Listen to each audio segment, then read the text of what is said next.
Spirituality और tarot के बीच में थोड़ा डिफरेंस बताएं कि क्या है।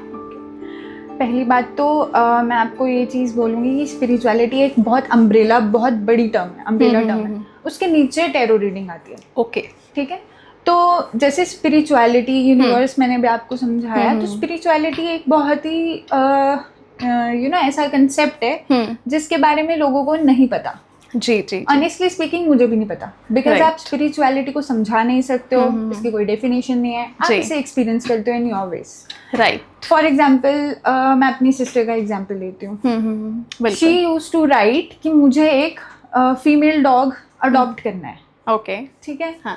और इवेंचुअली क्या होता है, दिवाली वाले दिन, जिस दिन कुत्ते सबसे ज्यादा परेशान रहते हैं बिकॉज ऑफ आवाजें, पटाखे और ये सब, तो हमारे पास एक ब्लैक डॉग आ गई। oh my God. और वो फीमेल ही थी। अच्छा। और हमने कोशिश की कि वो अपने घर वापस जाए या अपने जहाँ से वो आई है वहाँ पे वापस जाए, बट वो गई नहीं। Now she is living with her. तो ये स्पिरिचुअली आपके पास कौन कब आएगा, कौन सी आत्मा आपके पास आएगी, किस रूप में आएगी, वो आपको एक्सपीरियंस से पता चलेगा। आप स्पिरिचुअलिटी को एक्सपीरियंस करते हैं, सबके एक्सपीरियंसेस सेम है या डिफरेंट है, ये हमें नहीं पता।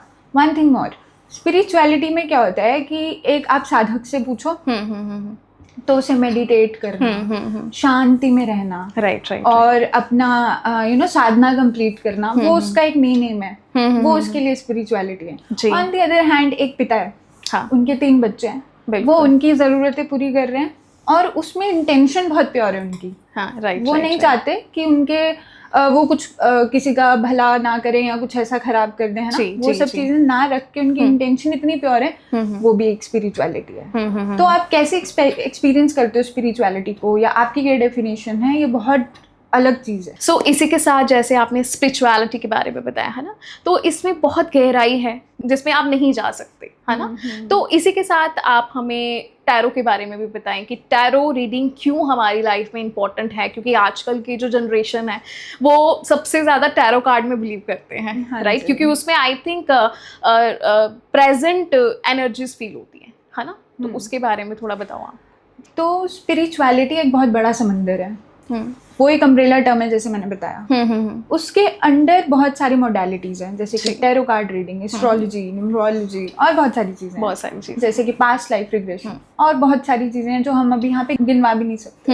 एंड आपको ऐसी सोल्स मिलेंगी, आप पूरे वर्ल्ड में चले जाओ, लोग इतने स्पिरिचुअल हैं। कुछ लोग एनिमल कम्युनिकेटर हैं, देखो वो भी स्पिरिचुअल है। कुछ लोग प्लांट कम्युनिकेटर हैं, ट्री कम्युनिकेटर हैं। कुछ लोग फॉरेस्ट में जाके इतने खुश हो जाते हैं क्योंकि उनकी सोल का जो बंधन होता है ना, स्पिरिचुअली वहां से कनेक्टेड है। या उनका फुटप्रिंट क्या रहा होगा, उनकी पिछली सोल का, पिछले जन्म का क्या फुटप्रिंट रहा होगा, उसके हिसाब से इस जन्म में आपको स्पिरिचुअलिटी एक्सपीरियंस करने के लिए मतलब आपने जो भी बताया कि पिछले जन्म का कोई संबंध होता है, है ना। तो ये रियलिटी है कि पिछले जन्म में भी ये चीजें हमारे इस जन्म में आती हैं और उस जन्म के लोग इस जन्म में भी मिलते हैं, ऐसा होता है। हाँ जी, वो बताओ आप आकाशिक रीडर्स से बात करना, आप पास्ट लाइफ रिग्रेशन करने वाले लोगों से बात करना, आप रेकी हीलर्स से बात करना, आपको सब लोग ये बोलेंगे ऑन एन एवरेज, इवन आप एस्ट्रोलॉजी में भी जाओ तो ऐसा होता है कि जो सोल हमारी पिछले जन्म में हमारे साथ थी,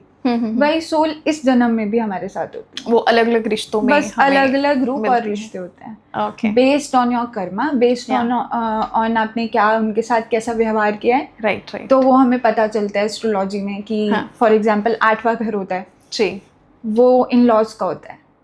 तो उसमें इन लॉज हमें पता चल जाता है, एक प्लैनेट, कोई सर्टेन टाइप ऑफ प्लैनेट बैठा होता है, तो हम बोल देते हैं सामने वाले को कि आपके इन लॉज के साथ आपकी खट्टी मीठी होगी, या आपके इन लॉज के साथ आपका बहुत प्यार प्रेम रहेगा। राइट। तो आपके इन लॉज भी इवन वो भी कहीं ना कहीं आपसे पिछली लाइफ से जुड़े हुए हैं, वो सोल कॉन्ट्रैक्ट्स हैं। तो मतलब कोई ना कोई रिश्ता आपके साथ जुड़ा ही हुआ है। बिल्कुल।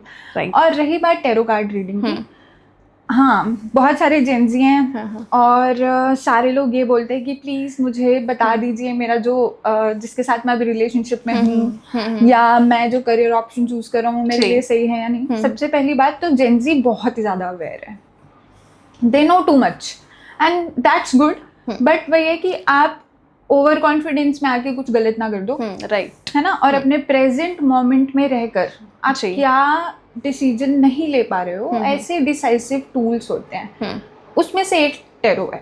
राइट, आपके डिसीजन लेने में, ठीक है, आपको हेल्प करता है।